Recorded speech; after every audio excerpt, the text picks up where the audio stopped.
Okay, so before the awards, one more insights here on stage. ரொம்ப most awaited insights கூட சொல்லலாம். நான் வரும்போதே சொன்னேன், அவரோட ஒவ்வொரு படங்களும் வந்து நல்ல முத்திரை மாதிரி பதித்தவர் நம்ம தமிழ் சினிமால. நம்ம இயக்குனர் சங்க தலைவர் director R V Udhayakumar sir, to please join us forward with a huge round of applause, sir. பார்வதிக்கு எனது நன்றி. ஏன்னா அவங்க அலோவ் பண்ணதுனால தான் நம்ம பேச வந்திருக்கோம்.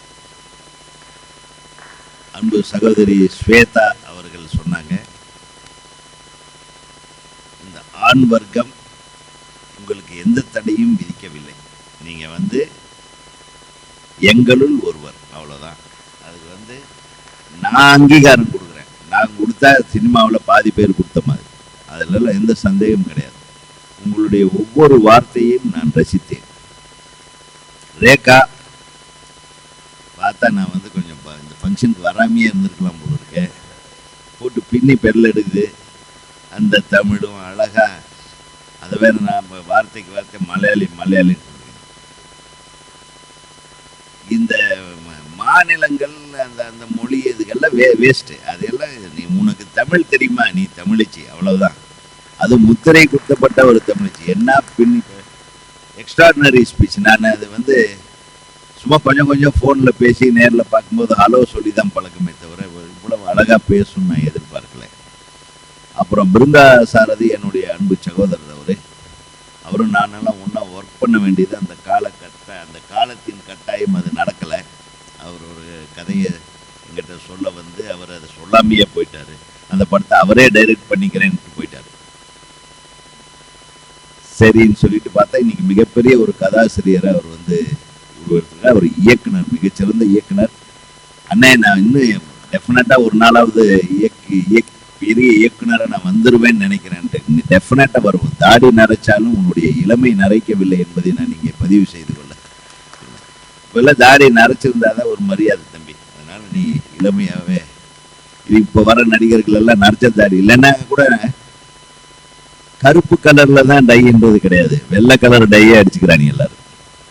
நிறைய பேர் இந்த மாதிரி ஒரு ரெஸ்பெக்ட் வருதான் அதுக்காக. அந்த மாதிரி நீ டை அடிச்சிருக்கியன்னு யாருக்கு தெரியல.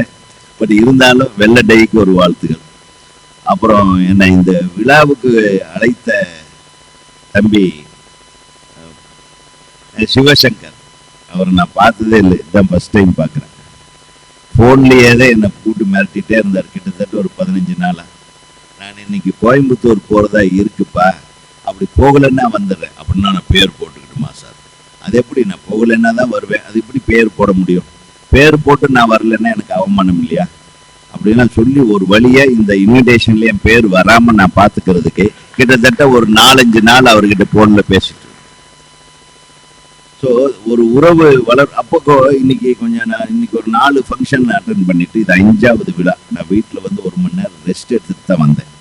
ஏன்னா ஒவ்வொரு விழாவுக்கு போயிட்டு நம்ம பேசுறது ஒரு 5 நிமிஷம் தான். இந்த மாதிரி ஒரு 10 பேரை பேச விட்டுறாங்க. அவங்க 2.25 மணி நேரம் 3 மணி நேரம் பேசுறாங்க. நம்ம சென்டர் ஃபிகர்னு சென்டர்ல உட்காந்து வச்சு 3 மணி நேரம் என்னுடைய சரியா தண்ணி குடிக்க முடியறது இல்லை, சரியான நேரத்தில் சாப்பிட முடியறது இல்லை, சரியான நேரத்தில் டீ காஃபி கூட கொடுக்க மாட்டாங்க சார். இதெல்லாம் மீறி தான் சார் படிக்கிறதெல்லாம். ஒரு மனிதனுக்கு தேவையான அளவிற்கு தண்ணீர் கிடைக்கணும், பசி அடங்கணும், அதுக்கப்புறம் உடல் வந்து அந்த குறிப்பிட்ட அளவுக்கு ரெஸ்ட்ல இருக்கணும். அப்பதான் சிந்தனை சரியாக வரும், அப்பதான் படிக்கணுன்ற ஆர்வம் வரும். கரெக்டா?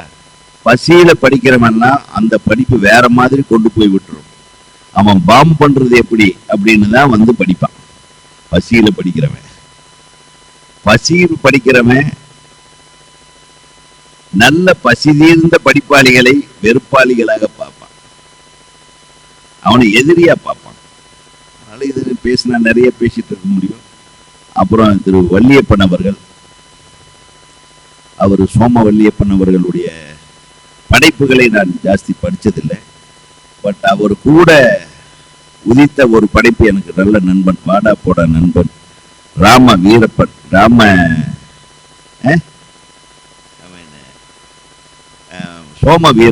சோம வீரப்பன் யார் இல்லை, இயக்குனர் வசந்த் அவர்கள், அவருடைய பிரதர் தான் இவர். இயக்குனர் வசந்த் எனக்கு வாடா போட நண்பர். அவரு நானும் ஒரே காலகட்டத்தில் இயக்குனரானோம்.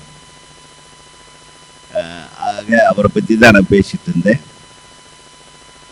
நான் என்னத்தை பேசுறது, நான் எப்படி படிக்க ஆரம்பிச்சேன்றது சொல்லட்டுமா? அது சொன்னா இது நேரமா, இது எல்லாரும் பஸ்ஸை பிடிக்கணும், வெளியூர் போறவங்க எல்லாம் கோயம்பேடு பஸ் ஸ்டாண்ட் போகணும். கரெக்டா? நான் பேசட்டுமா? இதோட நிறுத்திக்கிறவா?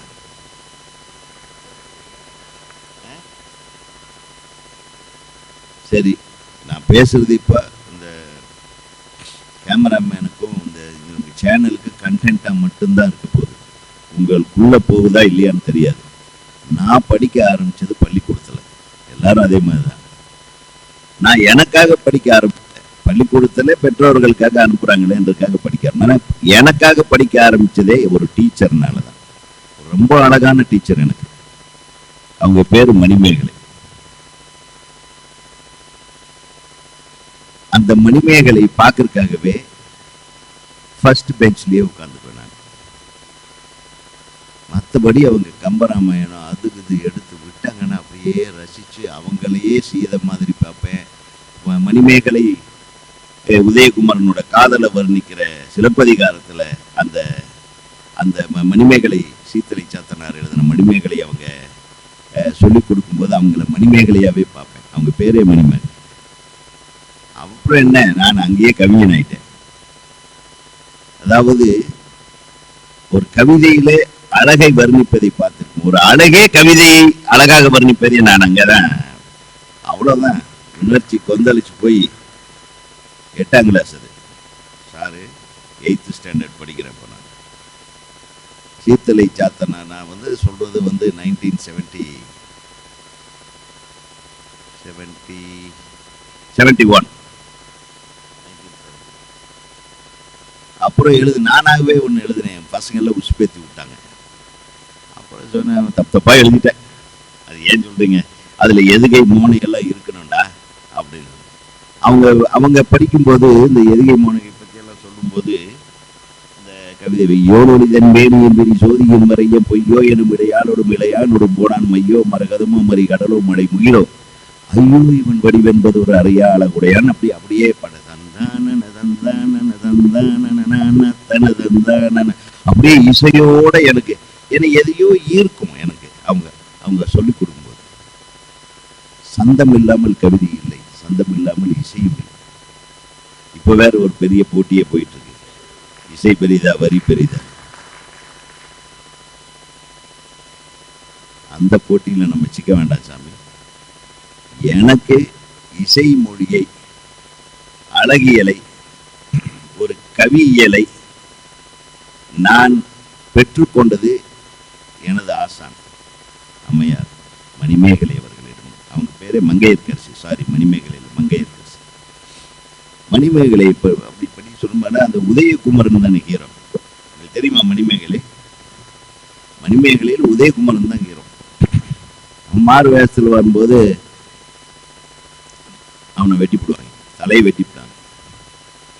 அப்போ மணிமேகலை அப்புறம் ஒன்றை அடிச்சுட்டு அப்புறம் புத்த பீஜு மாதிரியான அந்த கதை. அது எல்லாம் சொல்லும்போது அப்படியே நான் ஒரு உதயகுமாரனாகவும் எங்க டீச்சரையே மணிமேகலையாகவும் நினைச்சுக்கிட்டு கவிதை எழுதுறது. நீயோ கம்பெனியின் தங்கை அப்படின்னு எல்லாம் எழுதி ஒரு வார்த்தை மட்டும் சொல்ல மாட்டேன், நீயோ கம்பெனியின் தங்கை.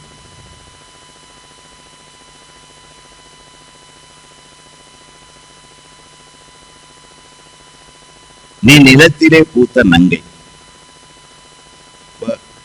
தங்கை நங்கை வந்துச்சா? உன் பெயரோ மங்கை,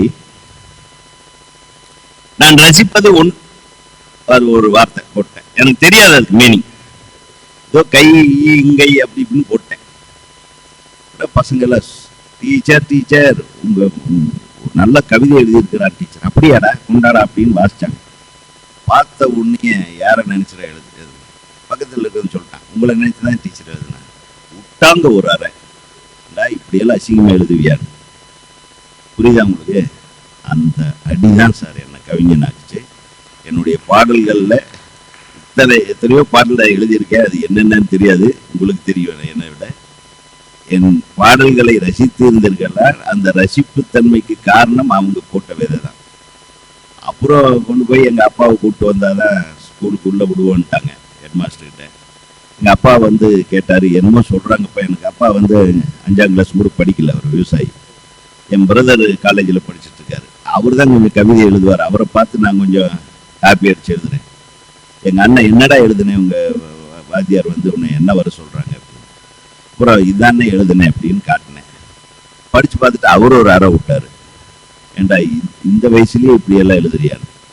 ஏன்னா சொல்லிட்டு அடிங்க, எதுக்குங்க அடிக்கிறீங்க அப்படின்னு. இதெல்லாம் சொல்ல முடியாதுறாங்க, அசிங்கமானவனே அப்படின்ட்டு உடனே வந்து அவங்க எல்லாம் மன்னிப்பு கேட்டு அப்பவும் எனக்கு பொருள் விளங்கல சத்தியமா அந்த வயசுல.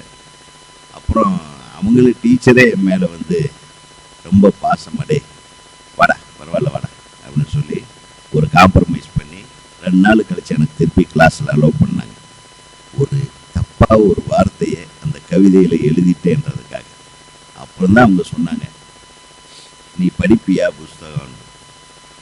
நான் செய்யலெல்லாம் படிப்பேன் மேடம், மீதியெல்லாம் எனக்கு தெரியாது, வா அப்படின்னு சொல்லி லைப்ரரி கூப்பிட்டு போய் நீங்களும் கவி பாடலாம் அப்படின்னு கீவா ஜெகநாதன் அவர்கள் எழுதிய ஒரு சின்ன புஸ்தகம். அந்த புஸ்தகத்தை எனக்கு எடுத்து கொடுத்து, இதை படி, சரியா எப்படி நீ கவிதை எழுதுவே, சந்தத்தில் எப்படி கவிதை எழுதுவேன்றது இதை அழகா அவர் எழுதியிருப்பாரு, இதை படிச்சீங்கன்னா நீ கவிஞன் ஆகலாம். அதை படித்தேன். நான் கிட்டத்தட்ட வந்து +2 எல்லாம் படிக்கும்போது, +2ன்ற பியூசி, அப்போ பியூசி எல்லாம் படிக்கும்போது கவிதை போட்டி நான் தான் ஃபர்ஸ்ட் ப்ரைஸ் டிஸ்ட்ரிக்ட் லெவல்ல. எந்த லெவல்ல போனாலும் அதுக்கெல்லாம் காரணம் அந்த ஒரு புஸ்தகம் தான். ஒரு நல்ல சிந்தனையாளனுக்கு ஒரு புஸ்தகத்தை ஒழுக்கமா படிச்ச போதும் அப்படிங்கிறதுக்கு உதாரணம் நான் தான். நான் அதுலயே இருந்தேன். அதுக்கப்புறம் வந்து உங்களுக்கு தெரியும், நிறைய இருக்கு மேட்டர் படிக்கிறதுக்கு. நம்ம படிச்சதுல இருந்து நான் எப்படி என் வாழ்க்கையை நான் உணர்ந்துக்கிட்டேன், நான் அதிலிருந்து எப்படி என்னை பக்குவப்படுத்தி கொண்டேன் என்று சொல்வதற்கெல்லாம் நிறைய கதைகள் இருக்கிறது. அதை பேச நேரம் இல்லை. இன்னொரு முறை, இன்னொரு கணம் நீங்கள் வாய்ப்பளித்தால், அப்போது நமக்கும் நேரம் கிடைத்தால் நம்ம எல்லோரும் சந்திப்போம். இங்கே இந்த விழாவிலே விருது வாங்கி இருக்கிற அனைவருக்கும் எனது மனமார்ந்த வாழ்த்துக்களை தெரிவித்துக் கொள்கிறேன். பல்வேறு மாவட்டங்களில் இருந்து பல்வேறு விஷயங்களை பதிவிட்ட உங்களுக்கு மிக சிறப்பாக அழைத்து உங்களை கௌரவப்படுத்தியிருக்கும் என் அன்பு சகோதரருக்கு எனது வாழ்த்துக்களையும் இந்த அமைப்புக்கும் எனது வாழ்த்துக்களை தெரிவித்துக் கொண்டு, தொடரட்டும் உங்கள் பணி, எல்லோரும் வாழ்க வளர்க என்று கூறி நன்றி கூறி விடைபெறுகிறேன். நன்றி, வணக்கம். ஆர். உதயகுமார் சார் தெரியும் உங்களுக்கு, 90களின் ரொம்ப மிக முக்கியமான இயக்குனர். எல்லா முன்னணி நடிகர்களை வச்சு படம் எடுத்துருக்காங்க. ஸோ அவங்க வந்தது ரொம்பவே மகிழ்ச்சியான தருணம். Thank you sir.